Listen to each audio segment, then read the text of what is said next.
All right, so we are going to talk about interpolation. So interpolation is what we're going to do if our value is not directly on those thermodynamic tables that we need. So let's just pretend that I want to know the saturation pressure at 5 degrees Celsius.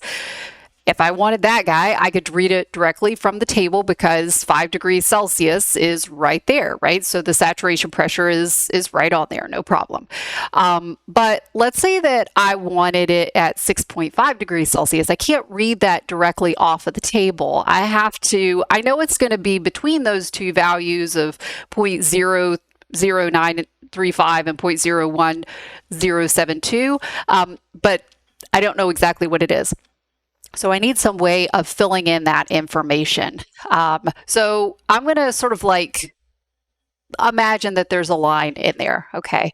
So linear interpolation, what it's going to do is it's going to zoom in on a small little area. If we were to graph the two properties that we're kind of looking at, right? We know the temperature is 6.5 degrees Celsius. We're wanting the pressure. Well, it's not a linear relationship between them, right? The temperature and the saturation pressure, it's not a linear relationship. But if we zoom in on like a very small area, then we can approximate it as being a line, okay? So it's not exactly linear, but we're going to zoom in on just that little segment, okay? And we're going to approximate it like it's a line. So if I did that, well, then I know that if I thought of each of these, this like 6 and this 0.00935, this 6.5 and this value that I'm looking for, and this 8 and this 0.01 and change. If I think of those as like X and Y coordinates, well, here's one coordinate, here's another coordinate, and the coordinate that I'm looking for is right in the middle. If I'm assuming that they are linearly related, then I could say that the slope between each of those data points has got to be the same, right?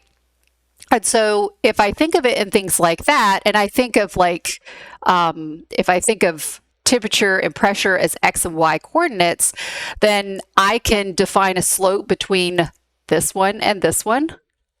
I can also define a slope between this guy and this guy. And then I just need to set them equal to one another and solve for the unknown property, right? Do make sure that when you're defining that slope, you're defining it the same way every time. So I always, like when I have my chart, I always work from the bottom to the top, right? You just need to be consistent. You can work from the top to the bottom, but just do so consistently. So what I mean by that is, like, if I look at this line right there, it's 8 minus 6 on the bottom, and then on the top it's 0.01 minus 8 minus 6 and 0.01 and change and 0.009 and change, right? So I'm working from the bottom to the top.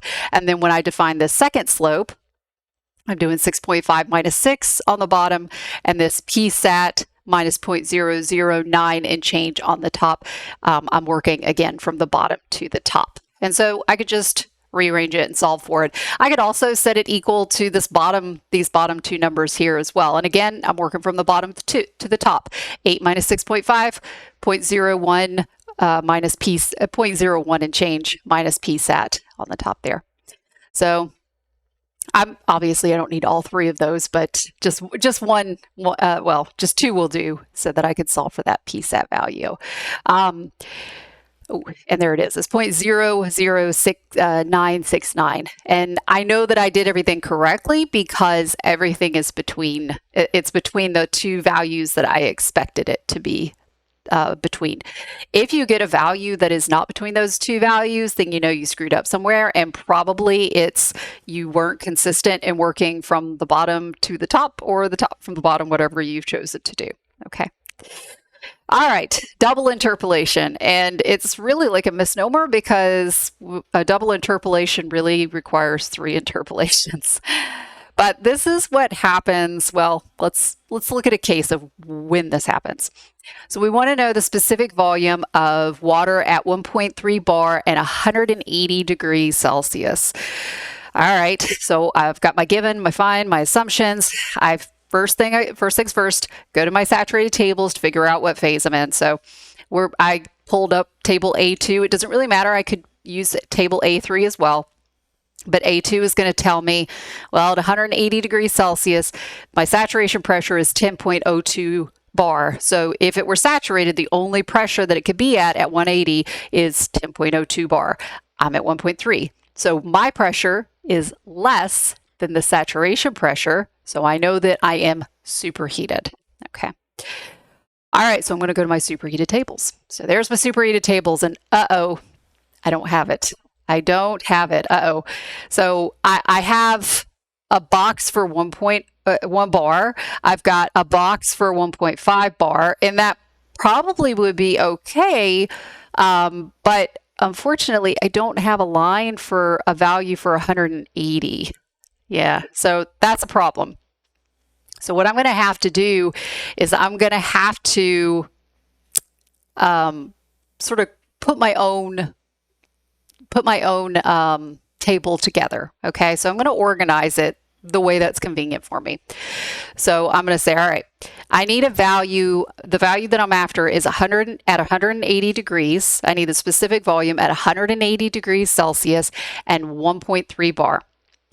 I think that I can probably interpolate for a value at 1 bar and 180 degrees Celsius, and I can probably interpolate for a value at 180 degrees Celsius and 1.5 bar. Okay, so that's what I'm going to do. You see that I have to do 2 interpolations there, yeah?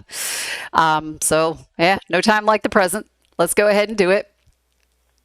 So I need at 180 degrees Celsius, I just need to interpolate for my specific volume, 1 bar, 180 degrees Celsius.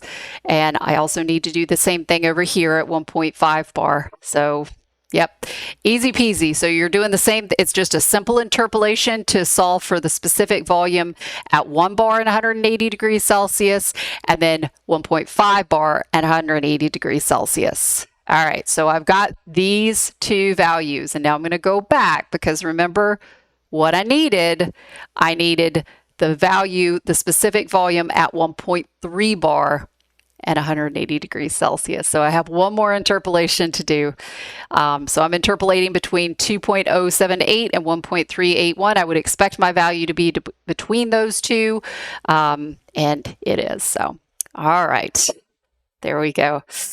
All right, so a few words about interpolation. Do make sure that you could do it quickly with a simple calculator. I don't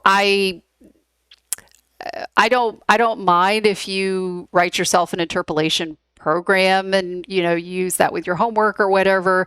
But I would make sure that you are not so reliant on it that you can't reason out how to calculate, how to interpolate on your own. Okay, so you need to be able to do it with a simple calculator if you need to.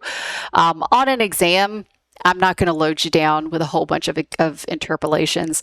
You shouldn't expect to see more than 3 interpolations on a test. If you are finding yourself interpolating more than 3 times, you're probably doing something wrong. Okay, or you need to come up and ask somebody, hey, I seem to have to interpolate a lot. What's going on? So just FYI, I will not design a test with more than 3 interpolations on an exam. And a double interpolation counts as 3 interpolations. So take that what you will. Yeah, so you wouldn't expect to see more than 3 single interpolations, and if you had a double interpolation, you wouldn't have to interpolate at all for anything else. So, all right. Well, thank you for watching. Let me know if you have questions.